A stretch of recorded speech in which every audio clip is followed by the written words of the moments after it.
Good morning, good morning, good morning, fellow humans. Good morning, good people, fellow humans. Today is Tuesday, December 16th, 2025. It's about 6 a.m. Here we are in southwestern Nevada. We are up over the hill from west of Sin City. We are on the other side of the hills, the mountains from Death Valley. We are south of Area 51. We are in George Norrie, Art Bell, Hard Scrabble, spooky territory, where we have a lot of sharp-elbowed, pistol-packing, rootin' tootin', the Nevada frontier people. Yes. And we're going to spread that to the rest of the world, to infinity and beyond. Second star to the on the right, halfway on till morning. Right, that's where we's going. But here we are today, and we have a good discussion today. This is day 2 in week 3 of our neuroscience oriented approach to success. So yesterday at the post office, I received this box, and I thought, aha, the new book has arrived. And it's not the new book. So I got an extra copy of State Pen Workbook. Again, we are week 3, day 2. Actually, I got a couple copies of those because we've got people moving into housing, and they're going to get one. This is the same thing with the internet version. It doesn't have the transcripts of that's in that one. That's for people in prison. This is for people that have access. Where do we go? Access to the internet. Boom. Then we have our memorization. Remember this. This is for brute force memorization. Poems, prayers, and speeches. Well, poems and speeches we live by. The idea being, if you learn something and you don't remember it, that's like not learning it. You've got to be able to remember stuff. And then, though, if you learn it and you remember it, but you can't communicate it, that's like pretty much the same as not learning it. And segue, Darren Hardy, today's talk, see worksheet down below. Darren Hardy is on Warren Buffett saying, the easiest way to double your net worth is to invest in yourself and learn how to communicate in both speech and writing. So we got 2 of those. Boom. Oops. And first volume version of What If. This is very proud of this. This is for people who were incarcerated to help bring them to Jesus. So that's the collection. Soon, any day, probably today. I'm expecting it's today because I got notice that Saturday the books were in North Las Vegas. So if they're in North Las Vegas on Saturday, those SOBs, why weren't they delivered yesterday? Well, so I expect them today. Proof set full of mostly formatting errors. I think the prose is tight, but formatting punctuation, stuff like that. Okay, so today's meme, which is an idea that spreads from brain to brain. Today's meme is tell a compelling story. Yeah. All right. All right. That's the difference. That's the difference between, well, as Warren Buffett says, you can double your net worth by learning just to communicate.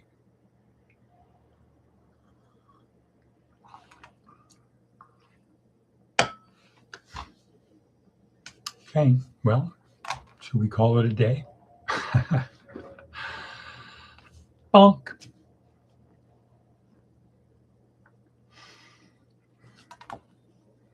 All right, let's look at our worksheet. So we had a little bit of time there. Maybe we should do a Dr. Huberman breathing exercise.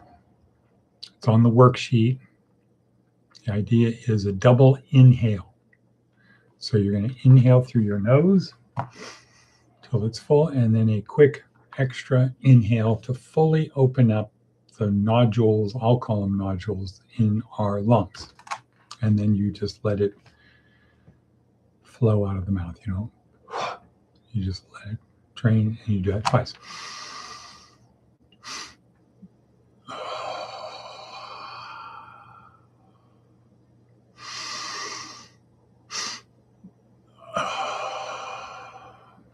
Okay, so interesting day today, kind of a full day. Nobody really cares, but I just want to get it down on the record. Get it down on the record. Breakfast with the Catholic priest this morning at Denny's, but then I have to leave around 8:30 to get what? I have to leave around 8:30 to go to the dentist, my annual cleaning. Then I have my meeting in my usual Tuesdays in Las Vegas. Then I'm going to the Vegas studio, Susie's place, to talk to her about the show, what to do. Then be back here. Then I'm going to, and then center tonight is the, okay,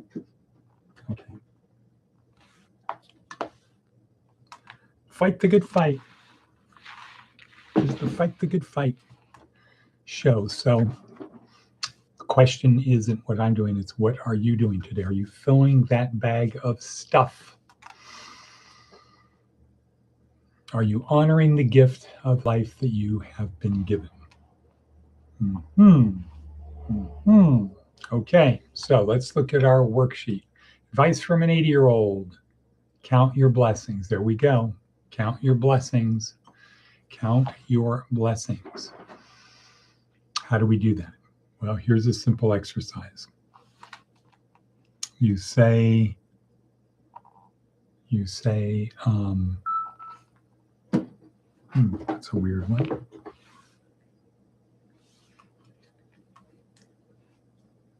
Hold on. It's got a notification.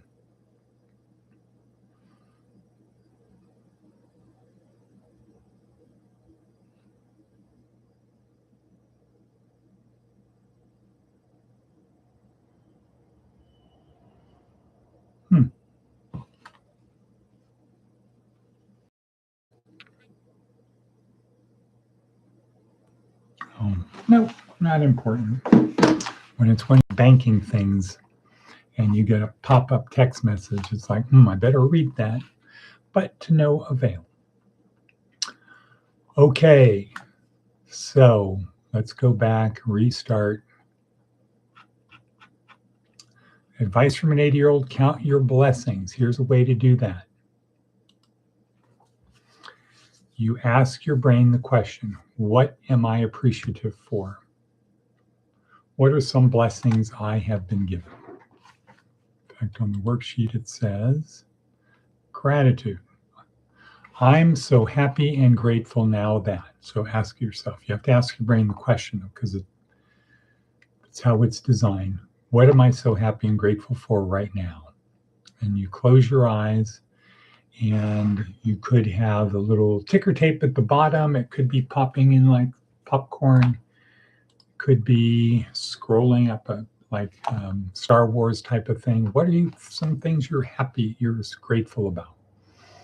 I mean, it can start with life and the opportunity to do something.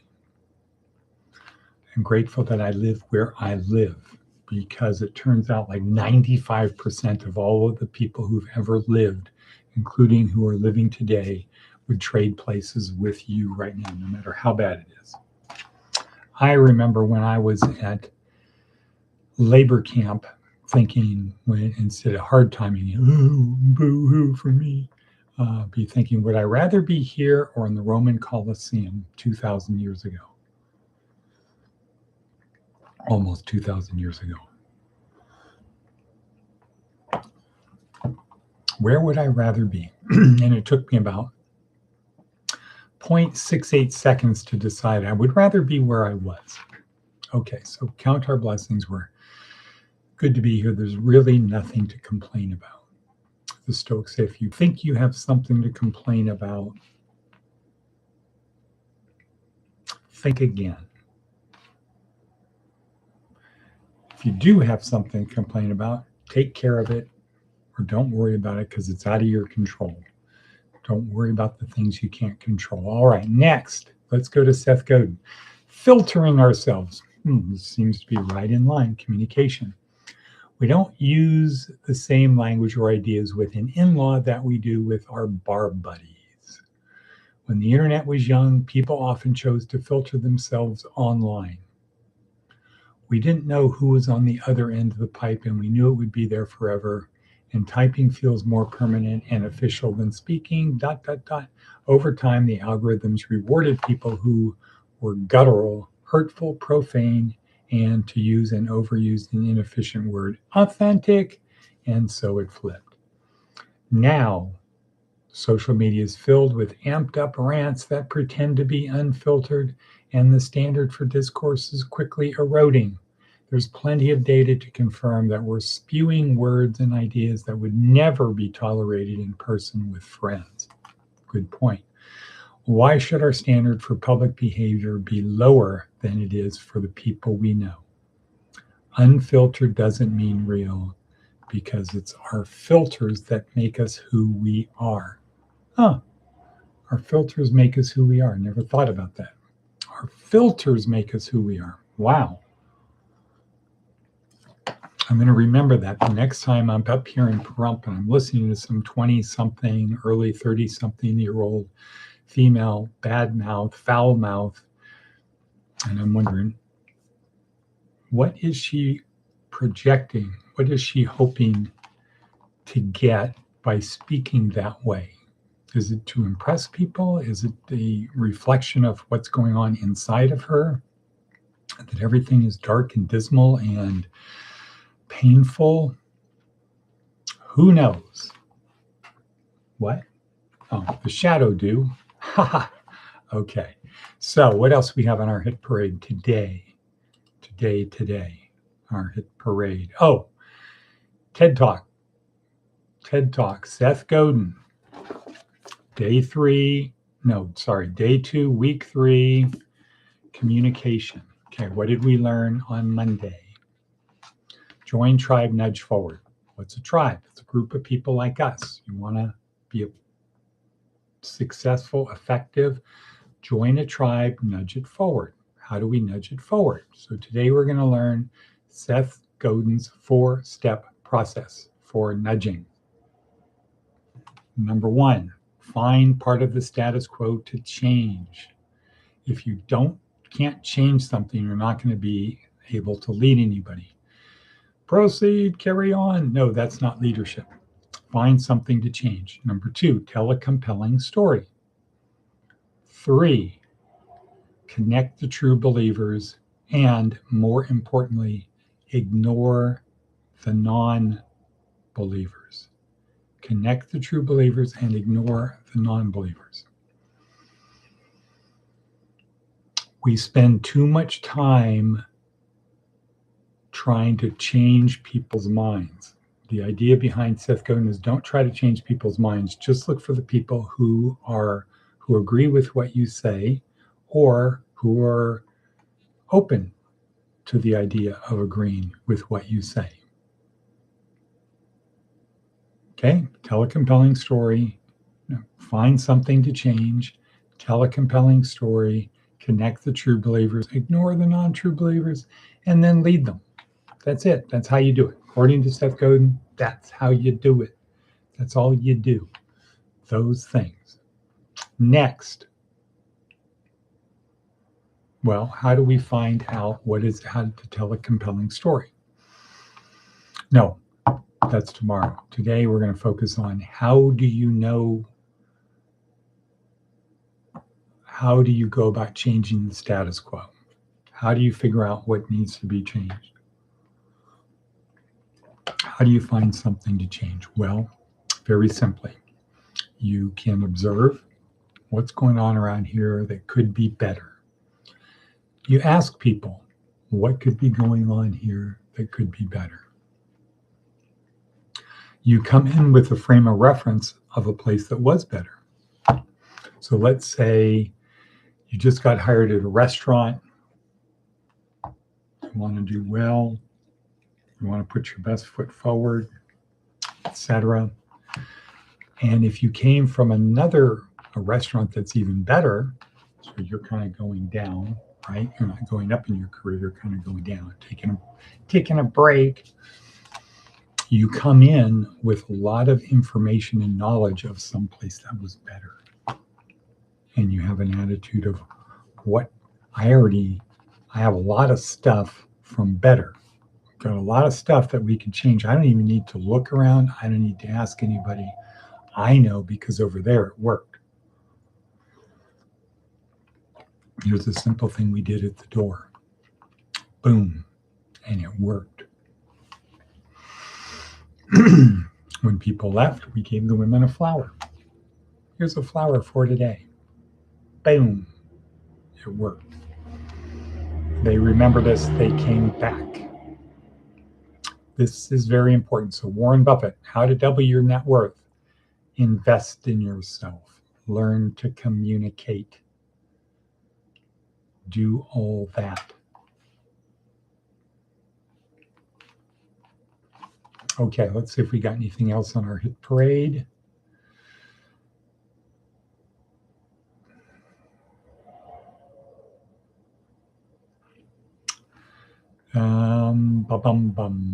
Okay, Seth, let's see, Daily Stoic. What do we have there? Don't wait. Yeah, so Seneca said, we spend time planning to do things rather than doing them. So today, let's not plan to do, let's just do. Let's do. Don't plan to do, just do. Okay, and with that, I think we're going to say, we're going to call it a day. Tomorrow is a very important one. Tomorrow we learned from Simon Sinek how to tell a compelling story. Day 3 in week 3 of our state Penn workbook. Not Penn State, this is state Penn. So this is the 48, the 20, the 7, the 4 weeks, 7 hours per day, 7 hours. Okay, let's start over. 4 weeks, 7 days per week, 4 hours per day. Our neuroscience-oriented approach to success for people who are in prison who have plenty of time. We too, though, have time to do stuff. So tomorrow is a big day. That is, how do you tell a compelling story? If communication is gift, if Warren Buffett is right, you can double your net worth by learning to communicate better, by investing in yourself, learning to communicate better. How to tell a compelling story is essential. And there are great people through history. Abraham Lincoln is the first person that comes to mind. Great storyteller. Bill Clinton, I think, was a great storyteller. People who are great storytellers we can be one. That's going to be Thursday, the magical science of storytelling. But tomorrow, how to tell a compelling story. And we're going to say, and cut.